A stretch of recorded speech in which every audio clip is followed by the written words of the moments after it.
There are three fundamental characteristics that all things share, whether it be medicine, the food we eat, the cars we drive, everything shares three unique features. And today, we're going to talk about these.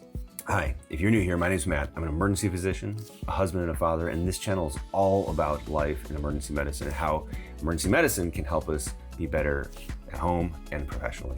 As physicians, we live in a world of diagnoses and management and medicines and procedures and talking with people. Yet beneath every lab test, beneath every scan, beneath every diagnosis lies fundamental things. Philosophers and theologians have long spoken about this idea of the Transcendentals, the truth, the goodness, and the beauty that imbues and that characterizes all things. At times they can seem like rather abstract and random things, but today we're going to talk about these three characteristics. We're talking about truth and goodness and beauty and how they imbue everything that we do in medicine and actually bring life and vitality and a nobleness to the calling that we have to heal the sick. So let's talk briefly about what these are, and then we'll talk a little bit about how they apply to medicine.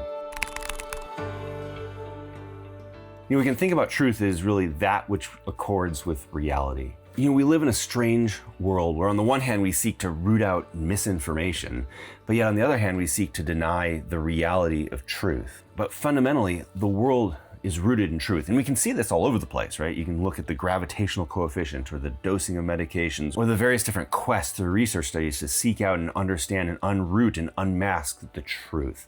And so what we're left with is the world is a world of truth, right? There is an ultimate reality, and that ultimate reality is guided and grounded in ultimate truth. And the second idea is this idea of goodness, and that is this idea of worth or quality. We use this word good all the time. We say this was a good meal, or this was a good event, or he did well or did good on this thing. And when we think about it, when we declare something to be good, we're judging that thing. We're holding that thing up to a standard, say it meets a minimum certain criteria. It is the opposite of bad. It is a personifying a quality of something that is to be desirable. Ultimately, it implies evaluation against a reference standard of that which is known to be good, or in this thing, this ought to be a certain way. And so we're judging it against what it ought to be. Aristotle spent a lot of time in the early pages of the Nicomachean Ethics of talking about what is good and what is the good. And speaking of good, he says, every art and every inquiry, and similarly every action as well as choice, is held to aim at some good. And he makes his argument that everything has a good property to it, the property of what makes it good. And he makes his argument that everything has its own good. Everything has its own property that makes it good. And there's this cascading hierarchy of goods, ultimately to get to the highest good. And this leads us to the third property, the third characteristic of all things, and that is beauty. Fundamentally, it is an excellence of aesthetic. If you think about it, it is that property which inspires awe or creates and incites wonder in our mind. We live in a beautiful world, a world that is created in a certain way to operate and function in a certain way. And when it does that, there is a natural and inherent beauty in everything that we see. And so this characteristic of beauty is that which draws out of us our attention and focuses up on higher things. So why is this important for us as physicians? Well, truth is an important and fundamental part of medicine.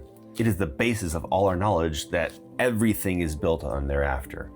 Truth is fixed, but it is also knowable. It's discoverable. The whole field of research is the process of trying to understand and discover that truth. And we as physicians do the most benefit for our patient when we seek to care for the patients in accordance with truth, when we seek to understand and desire what's going on in accordance with truth, when we try to accurately view without bias what data we have in front of us, and then when we take that information and then apply that back to caring for the patient, when it's all rooted in the fundamental truth of this is nature and this is the way God has created the body to work, and view that in the context of the reality that He's put us in, we do the best benefit for our patient. So goodness, it's the basis of ethics and it's the basis of morality. It's really how we should act.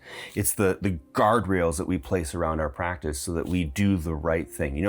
There's this whole idea that all things are possible or many things are possible, but not all things are good, right? Not everything that can be done should be done just because it can. Progress isn't always good. And so This idea of goodness, it's the morality that we bring to the practice of medicine. That there's an elevated way, not a debased way, that we should be caring for patients. That our care of patients should be coming from an elevated position, not from a debased position. It can be something as simple as just best practices for how this particular entity is cared for, or it could be this overarching guide for what is the highest good for the patient. So when we're looking for this good, we can tease out some principles from natural law. And the first one is all humans have inherent worth and dignity. And this guides a lot of how we then interact with one another as compared with other things in the world. And the second one is these 4 principles of human ethics, autonomy, the ability to govern our own affairs, and beneficence, the fact that we should do things for the good of other people, or non-maleficence, we should do no harm, right? Or justice, how do we distribute our resources in a fair manner so that everyone can benefit to the maximum amount? And finally, number 3, beauty.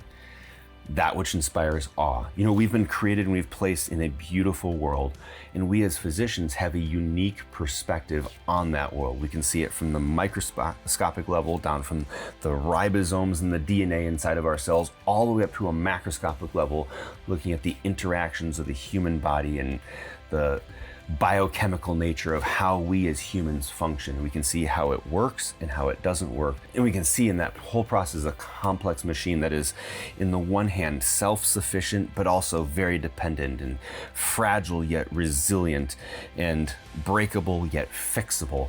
And when you step back and look at it, we just have to be captured by the beauty and be inspired with a sense of awe and wonder at the thing that we get to care for and the thing that we get to do. And that really should motivate us. And when we lean into this concept of beauty, it really serves as an antidote for cynicism and an antidote for burnout.